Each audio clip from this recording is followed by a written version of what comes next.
Hello and a very warm welcome to the Sky F1 Vodcast with myself and Johnny Herbert, and we are delighted to be joined by McLaren Racing's CEO, Zak Brown. Zak, how are you? I'm very good. How about yourself? Fantastic. 9 days to go. I can't quite believe it. I'm sure there were points that none of us thought we'd see this day, but just how excited are you to get back racing, Zak? Well, we're super excited. We're ready. A little bit nervous still about all this COVID stuff. It's certainly not gone away, so I think we need to be very cautious and diligent. But I think Formula One has a very good plan in place, and I'm confident we're going to get a good season in. And Zak, obviously you're very prepared as a team. What about the drivers? How are they prepared for the coming race? Which is very Carlos's golf game is good. Lando's been doing his esports. No, they're ready. I've spent some decent time with them, and they were out in an F3 car last week. And I think, as you know, these guys are world-class athletes. So I think the rust will come off in a lap or two by the time the tires have temperature in them. How hard do you think it will be to adapt to the new COVID restrictions?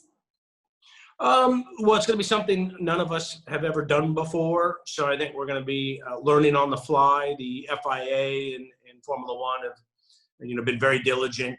We've got a lot of instruction. We're doing tons of testing. I've been tested the last 2 weeks. I'll be tested again. Everyone's fortunately come back negative. So it's going to be a new experience. But I think Formula One teams are good at adapting, and will be kind of the new norm here. Hopefully for not too long, but realistically probably till the end of the season.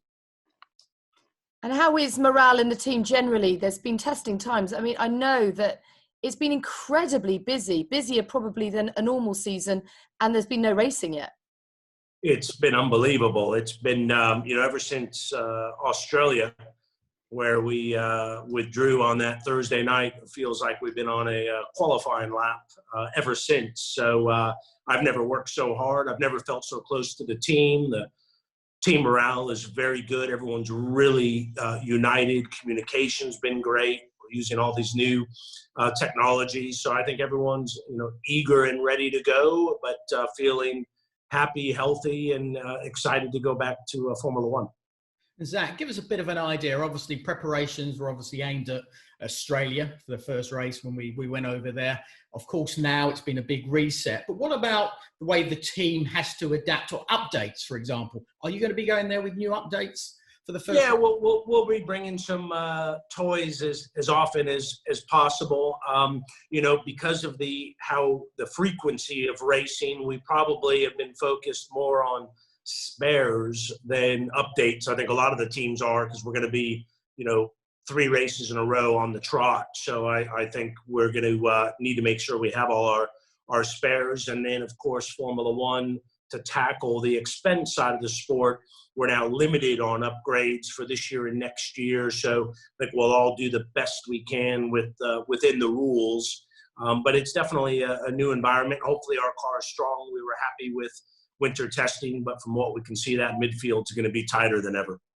What about Andreas Seidel? Of course, he's been an important part of the new structure of McLaren. How's he feeling?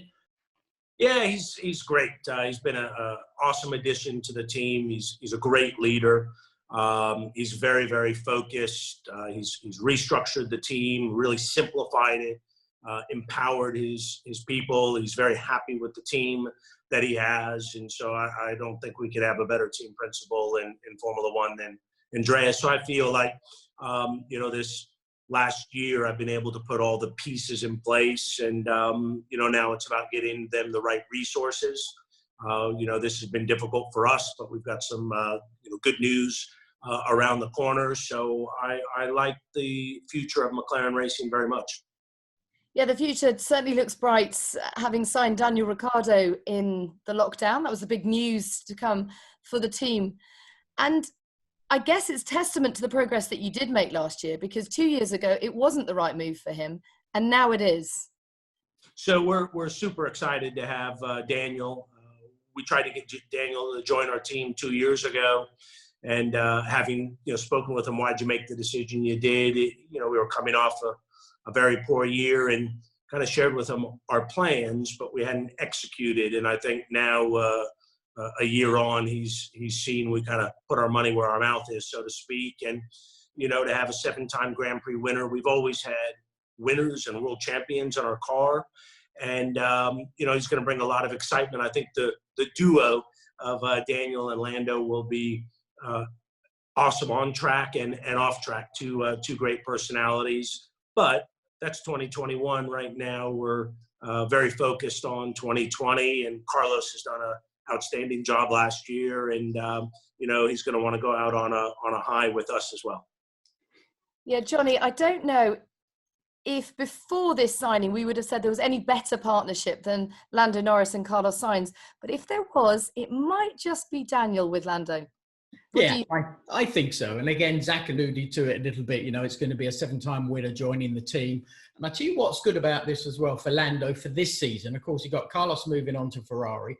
There is a lot of positive things he can take from still learning this season. And of course, then when Daniel comes to the team itself. So I think the partnership that he's there at the moment, which is very, very good and very close, is going to be very much the same when we get Daniel on board as well. So I think for you, Zak, I think the pairing could work very well for you in a very positive way, don't you think? Yeah, for sure. You know, there are two different stages of their career. I think Daniel is a championship caliber driver today. You know, I don't think we'll quite give him a championship caliber car in 2021. I think, you know, we're still on our road to recovery, but I think we'll give him a competitive car. And then 22, let's see what happens. I think it's a great benchmark for Lando. And yeah, it's going to be very exciting. How do you manage the process of one driver leaving and another arriving? Well, you know, fortunately, we have an excellent relationship with Carlos. We were very transparent with each other over the winter season. He's a professional. He's done a great job for us. You know, his family are friends. So, you know, unlike some of these other departures, you know, I think the Vettel Leclerc Ferrari garage could be quite exciting this year. Maybe sometimes for the right reasons, maybe sometimes for the wrong reasons. I think we've got a lot of harmony in our garage. And, you know, I think Carlos and Lando are very competitive with each other, but have a lot of respect for each other. And I'm quite proud about how we've handled it. I think we've become a team that drivers like to drive for. If you look at our relationship with Fernando, been very, very strong, even when we weren't giving him a competitive car. So I'd like to think we've created a garage environment where drivers want to come drive for McLaren. But how about in terms of sharing information? How do you guard against that being taken by Carlos to Ferrari? Yeah, I think, you know, we're racing together in 20. We want to have a lot of success together in 20. He's a professional. We're professionals. We don't, you know, I think if you start holding back information, then you're not going to have a successful 2020 together. So I think we got to focus on 2020, maximizing it. And I think holding back is not productive. And, you know, our 21 car is going to look like 20. So maybe if 21 had been a brand new car, you then find yourself in an uncomfortable situation of sharing information on next year's car, but next year's car is effectively going to be this year's car. So I'm not concerned about the integrity of Carlos. So we'll be open book. Yeah, so Natalie, obviously you can't take the computer to another team, but it's always going to be in the head. That is something you're always able to take, and that's experience at the end of the day. Talking to this season, Zak, obviously great in the Constructors last season. Is it going to be a tougher fight for you? Because that mid-pack from Renault, they look quite good in testing, and especially Racing Point. Is this going to be maybe a harder step for you guys to just keep yourselves probably in the position you were last year, fourth? Yeah, I do think this year is going to be tougher. You know, the whole grid, if you look at winter testing, Racing Point is clearly very quick with what appears to be last year's Mercedes, and one would think it should be quick because it won the championship last year. So they're going to be very tough. I think they made the biggest off-season progress. Renault was very quick. Alpha was quick. The new Toro Rosso Alpha Toro was very quick. Haas put in a very quick time at the end of testing, and Williams showed a lot more pace than they did last year. So I do think this year is going to be tougher than last year, and I could see being fourth. I could see you sliding to sixth because a couple others have challenged. I think it's going to come down to reliability, drivers continuing to do a good job, team executing, because I think there's not much pace difference between the cars. And I guess reliability will also come into play depending on the amount of races that we're going to have. What do you know about that beyond the 8 that we've had confirmed for Europe so far? What are you hearing? Well, I think, my money would be on 15, 16 Grand Prix. I think the 8 European will be expanded to probably 10, maybe 11. Russia's, I'm hearing, pretty strong. China, I'm hearing, wants a race. I think America's is a bit of a question mark right now. And then I think you could do 3, maybe even 4 races in the Middle East, 2 in Bahrain, maybe 2 in Abu Dhabi. So I think if you kind of piece that together, I can see 16 races. I think 18 might be a challenge. But if I was going to Vegas today and had to bet, I'd bet 16 Grand Prix, which is great because not long ago that was a complete season in Formula One. Absolutely. Maybe we could take a race to Vegas while we're at it. What about Mugello? Because that's a circuit that's sort of been spoken about. What do you think about that one? That, I've never been around it myself.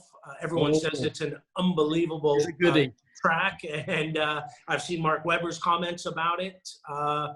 So that one seems pretty likely from everything that I hear. It sounds like a spectacular track. I don't know how it will race. Apparently it's very quick. And then Portimao in Portugal is the other one that seems to be kind of talked about most frequently. It's a very bumpy track. I think the Grand Prix drivers will love driving around. It has lots of elevation. So I think that's exciting. Ferrari tested there yesterday, and it would be their 1,000th Grand Prix if it did become our 9th race of the year. So it would be a big one for them, big one for the sport. As you say, every time a date is added to the diary, the calendar, morale is boosted throughout the motorsport world, isn't there? But there must be, as you say, a sweet spot of the right amount for everyone, that we're not too stretched. Does it concern you that there will be these triple headers, that teams will be stretched, particularly smaller teams with smaller budgets? Yeah, I think because we're staying, for these initial triple headers in Europe, a lot of the other, racing series around the world will race that frequently. So, especially some of them being doubled up, racing at Silverstone twice, Austria twice, no other races yet are confirmed to have double headers. But I think we're all so happy to go back racing that I think it'll be okay.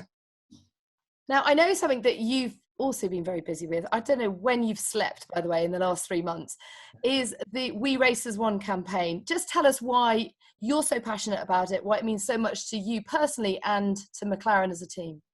Well, I think, with everything that's going on in the world, we all need to work much more closely together. And there's a variety of topics, right? From COVID to racism to sustainability. I think we're all trying to make the world a better place. And so it was something that our marketing team worked very closely with Formula One on, so we could do it hand in hand. And I think, Formula One has such great reach, such a big following around the world. It's such a diverse sport in so many different ways that I think it's a great platform to, get some positivity out there and spread the message that, we all think the world can be a better place, and McLaren wants to, contribute and play their role in that. Yeah, and of course, it's always been brilliant with the way F1 has been able to help in this COVID-19 situation that we have. And I think that's something, like you're saying, Zach, that is, very important. It's not just about us going racing around a track at 1,000 miles an hour. It's also helping the vulnerable as well. Yeah, 100%. There's so many people that have been, impacted by this in so many different ways that I think, part of our role, right? Formula One is about giving enjoyment to people. So if you know, it's a sport. And so if we can combine this great sport that hundreds of millions of people love and spread some good messaging, I think that's important, that we all, you know, play our role in contributing to a greater society. Now, I tell you something I really enjoyed, Zach, on your website was the tribute to the International Women in Engineering Day that was yesterday. And I remember coming to McLaren a couple of years ago and meeting the most wonderful group of women, really dynamic, who I'm ashamed to say, even know existed because they didn't come to the tracks. You really are building up a great base of women within McLaren, in Formula One, in engineering. And that just seems to be blossoming at the moment. How much of a contribution are they making to the bigger picture, to what, when we turn on the TV on a Sunday, you can see the work that they put into action on track? Yeah, we've got some great women, you know, engineers, the mechanics that work on the racing team. And it's great. I think, you know, coming back to what we just talked about, kind of diversity around the world, nationalities, genders. And, you know, I think the more women that participate in motor racing, the better. And so, you know, they did a lot of work on the ventilator program, which was very proud to see, which is why we wanted to draw some attention to that. Wonderful stuff. And it's so important when I speak to young women that they can see relatable figures on screen and know that this is a viable career option for them, so that then they make the decisions as young as 9 and 10 to go into the STEM subjects at school and just forge a career for themselves, because they know at the end of it could be Formula One.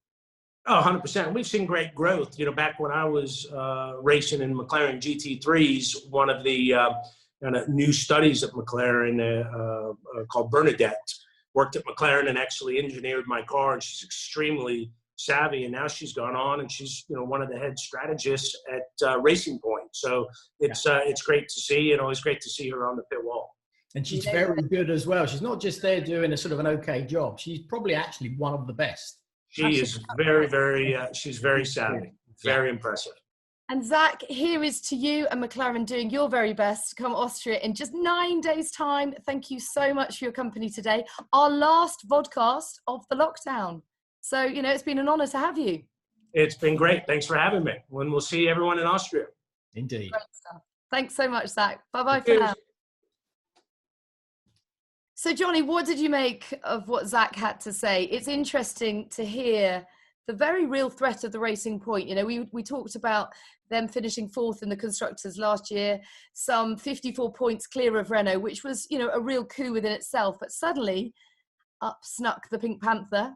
Yeah. It won't be the Pink Panther for much longer. Pink Mercedes, maybe. What do you think? What do you think the pecking order is going to be? Is it McLaren making gains on Red Bull, or is it Racing Point making gains on them both?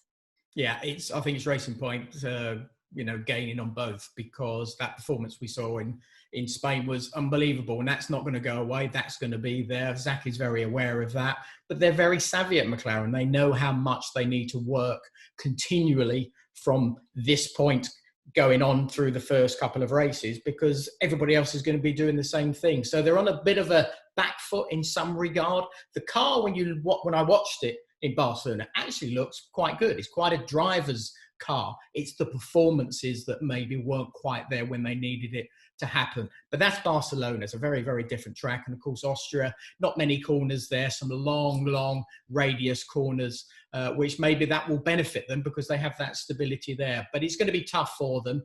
But I think they're up for it. And Andreas Seidel is a very sharp cookie who will be able to sort of put all the right ingredients in place for that improvement to come as the season goes by. Explain what you mean by a driver's car. Well, it's just very friendly. There's no sort of, when I was watching it, there was no big sort of understeer push, which then normally turns into a flicking rear end. I could see that from the Haas, for example, was a little bit edgy. And that edginess, you don't really need in Barcelona, but you definitely don't need that in Austria, because it's a very flowing track, as I said, with those long radius corners. And if you get that flow going, that's where the car will hook up. It will use the tyres in the right way. Then the driver can use the car and the package that he has underneath him to utilise it to get that speed. So there's a possibility that that car might work there just purely because the balance looks pretty good. Okay, so who is it going to suit best? We know that Max Verstappen certainly performs very well there indeed. Can you see him getting his hat-trick? Well, I don't see why not, because obviously I think they're better off now in the power unit side of things than they have been in the past. So the car obviously always suits that type of circuit. Max goes very well there. He'd be very motivated, I think, to do that triple. And I think that is something that we will love Max for, because he will just push that car to the limit. But we also know how strong that Mercedes-Benz was in testing, has been in the past. Maybe they haven't quite got the results that we sometimes expect them to have when they were dominating Formula One. So the Austrian track in some ways is maybe not one of their strong ones, but then you say Valtteri Bottas does very, very well there as well. And Lewis, on the other hand, he's won a race 4 years ago, but I think his best has been fourth. So it's just amazing how the dynamic might shift in a positive way for Valtteri. This is the opportunity for him to be able to grab the horns and grab that championship lead and put that pressure onto his teammate. And of course, then you've got to throw Ferrari into it as well. Charles Leclerc had a great race there last year, and hopefully he'll do the same thing. So it's going to be very tight just because of the nature of the track itself. Just promise me one thing. Go on then. Pack your sun cream. I'm worried about this. It was a bit, but yeah, I've been doing a lot of cycling, and it's nothing to do with the cycling. It was actually cutting the grass, and it got me. Why am I red? Of course, I'm a man. I forgot to put the cream on. Damn. Johnny, thank you so much for today. Our last podcast. Thank you for your company throughout lockdown. It'll be nice to see you in the flesh again. And don't forget that we do still have one more F1 show coming up on Monday, and then it's straight into Austria. Can you believe it? We'll be going from first practice right the way through until the race, all live on Sky F1, and we cannot wait. Isn't that right, Johnny boy? It is. It's going to be brilliant. Cars back on track, thrashing around the circuit in Austria. Brilliant. Wonderful. Until then, take care. Bye-bye. Sky Sports F1. Feel it all.